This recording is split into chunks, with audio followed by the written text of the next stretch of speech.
Back when 2K and Gearbox were still pretty closely affiliated, and somewhere in 2014 around the development of the pre-sequel, we somehow got this. Yeah, 2K China got their chance with this one, and I didn't even know 2K China existed, but pop off I guess. It was going to be developed by Gearbox and Shonda Games, and then published by 2K and 2K China, which makes this a lot more like the pre-sequel rather than any other game, just Gearbox and Shonda instead of Gearbox and 2K Australia. It's definitely a cool concept though, and in a perfect world where Randy Pitchford isn't a schizo, maybe we would have got this and the pre-sequel as well. The plans were set for 4 main Vault Hunters, a Berserker, a Siren, a Hunter, and a Soldier. And they look essentially like Borderlands 1 characters more than anything. The Siren looks like the original Lilith design that went to Steel instead, and with firepower she certainly fits the concept, but maybe this Siren wouldn't have been as suicidal. The Hunter seems to be a Malawan sniper with a turret, but without a solid way of translating, this could be for healing, buffs, or just damage. It's definitely interesting having the sniper class as a female character though.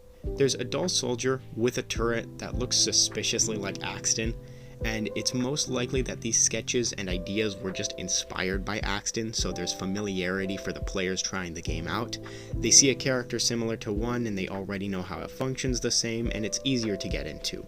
Lastly, there's a Berserker character, and dude, there's not much to explain here, that's just brick. Hey, Slab! You're supposed to be assisted by Claptrap during your playthrough, which is pretty normal and almost expected at this point. But the NPC list, while finished, consists of Claptrap, Dr. Zod, Clarence, and Sergeant York. The 3 unshown NPCs to my knowledge have no appearance in any of the franchise whatsoever, which is really strange. I'm guessing Zod is supposed to be a counterpart to Dr. Zed, but the others I just have no clue, other than maybe Sergeant York being a Commandant Steele type character. But obviously, since the concepts carried over into games like the pre-sequel and Borderlands 3, we likely just won't know what the plans were unless somebody asks a Gearbox executive directly. There is an absolutely massive map list. I'll put it on the screen for you guys to read, but the cool part here is that we see returning maps from Borderlands 1 and a lot of Tundra type maps. What I'm guessing is that some of this was inspired by Borderlands 2 and might have influenced the direction of the pre-sequel's maps, especially since the frozen wasteland still fits fine on Pandora's moon. Most say Arctic region, and one even says Space Station region, so maybe the plans of different planets being explorable was a lot earlier than what we knew about. It's shown that Dahl, Malawan, and Vladov were present, but the really strange part here is that there's no Hyperion, no Tediore, no Bandit, and not even any shield manufacturers or Iridian items are mentioned.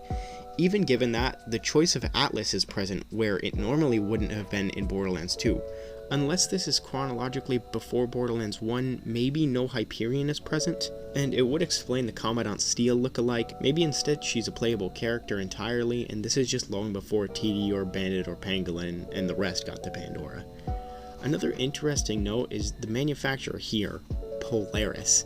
There's nothing written or shown about this manufacturer, so it's really just up to our imaginations to think of what it could have been. There's guilds that you can create with other players, likely for raids or just a party function. Then there's weapon crafting. This is either supposed to be a feature that ended up in the pre-sequel, like the grinder, or it could be like a Warframe feature where you gather materials and wait real time until the weapon is crafted. Player customization is pretty self-explanatory. Then we have PvP, which is strange because we all know how unbalanced Borderlands PvP is. It just doesn't feel like it fits unless it's a different type of PvP, which it could have been. And lastly, restock stations, which are probably just the vending machines that we see in the normal Borderlands. There is footage of the game, but it's so unfinished that it almost looks like a compiled map of assets from other titles in the franchise. Claptrap will at times go from the Chinese voice lines right back to English. The first person also doesn't look properly spaced, the FOV is too small and focused for you to really see what's going on, especially indoors, and all of the guns look like Borderlands 1 unused items. It's very strange, and as much as I would have loved the chance to play it, it's likely that it wouldn't even have been coherently playable. I'm gonna leave a link to the video of the playthrough. It's only 40 minutes, but it gives a really cool insight onto what this game could have been. Maybe the game will get leaked and people can play the unfinished test. I know that happens with some COD titles.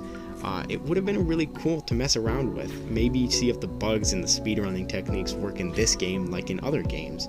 For now, we just have to think of what it could have been. Even if the features made it sound like Destiny or Warframe, I would have loved an MMO style Borderlands game. Let me know if you guys would have tried this game out, and either way, that's all I've got for the video. So I'll just see you guys next upload.